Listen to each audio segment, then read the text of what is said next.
Broadcasting from the basement of La Penta, it's WICR.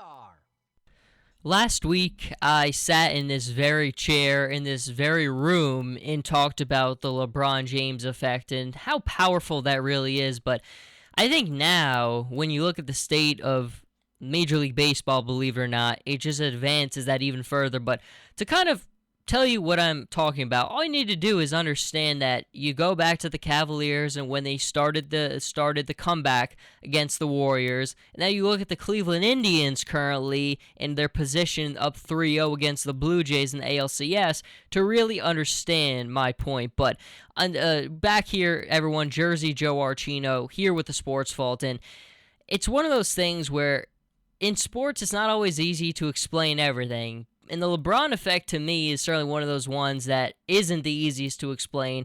But while it isn't always easy, it is at the same time. Because I think when you look at the immeasurable impact that he has made on Cleveland, on the state of sports in Cleveland, you would be ignorant to ignore the fact that he has a presence on all of Ohio sports. I'm talking about the Ohio State Buckeyes. I'm talking about the Cleveland Indians.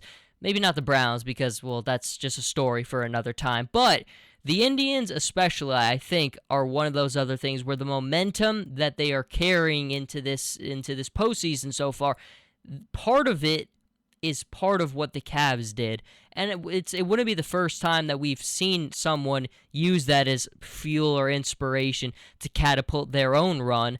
But I certainly do think that the manner in which the Cavs won that is partly responsible. Now, execution is also a huge part of it, and to me, when you look at the Indians, to me, Terry Francona has done such a good job, and we all know how good of a manager he is. He has quite the resume under his rep, but he has never taken his foot off the gas pedal in any moment, and that would have been easy to do because of the commanding lead that the Indians have taken. Even last night, you saw when the Indians went up 3-0, at no point in that game did Francona not continue to go for the throw. He continued to put his foot on the pedal, no slowing down, and once again, we're basically know that now in Game 4, same thing. He is putting all his guys out there. He's using his best assets. He is not going to wait for an opportunity or let any opportunity slip up. And in baseball, it's a sport where micromanaging is made easy, where easy decisions are second-guessed over left and right, and it makes you make a bad decision instead of the right one.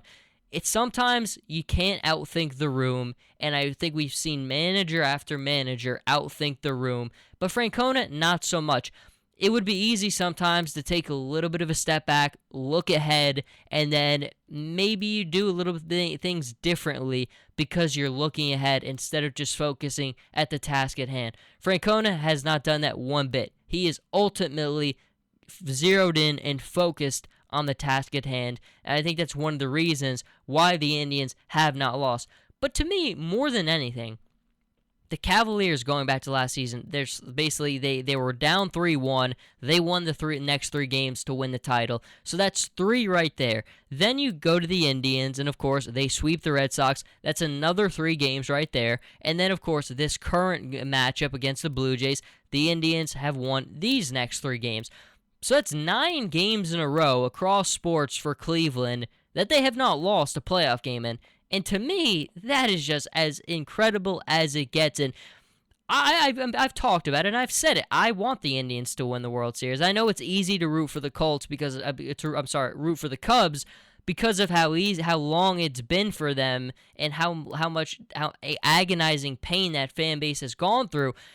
But to me, think about how unbelievable that storyline would be for the Cleveland area, Ohio in general, to wait over 50 years for a title, for them to get it within such a narrow time frame with the Cavaliers and the Indians. I mean, that would just, to me, say so much. And again, it's not a knock on the Cubs at all. I think it'd be maybe equally as good of a storyline, but there's just something so incredible about the way that the Cavaliers won that title. It was really unlike anything I think any of us had ever seen before. No team had ever been in a situation like that. No city had ever had that much hope invested in a player, especially in a guy like LeBron.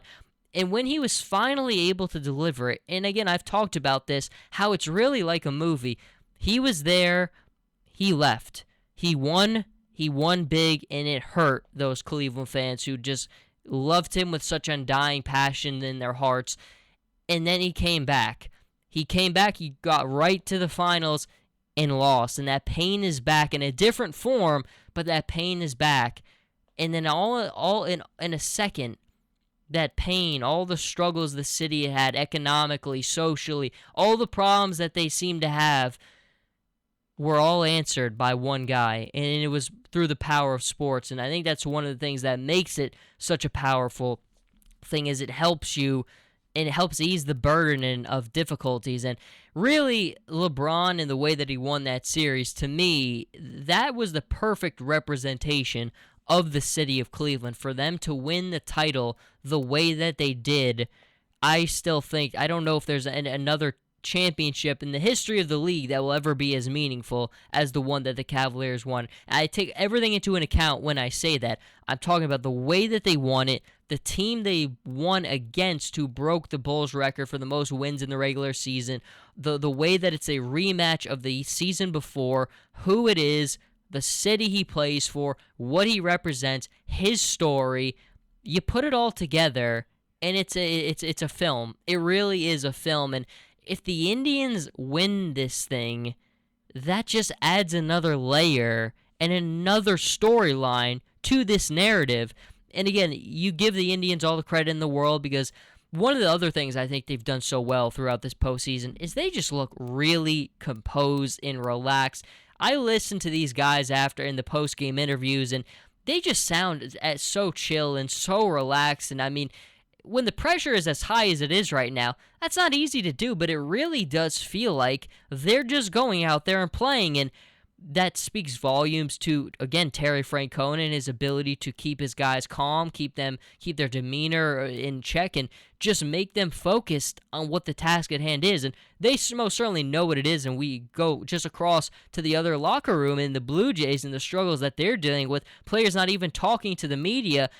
You can really feel like that pressure has mounted and always been there for the Blue Jays, and they're so frazzled right now, and they're just so, I mean, it's like the series is already over in their mind, and the Indians are just taking it in stride. They're just going out there, taking it one pitch at a time, taking it one play at a time, and then just waiting until it's done. And to me, it's so easy to see the difference in the demeanor and just how calm that they have been. But it really, part of it is what the Cavaliers did. The LeBron James effect, his brand, and what it means on the Ohio area and sports in that area in general. I mean, we see right now at Ohio State the last couple of days, the Cavaliers have been basically touring that area, brought the Larry O'Brien trophy over there. Urban Meyer's always been a big supporter of LeBron wherever he's gone. And Urban Meyer's a native of Ohio as well, so for him, hit the state of his Buckeyes program. The Cavaliers just a couple days away from opening their title defense season.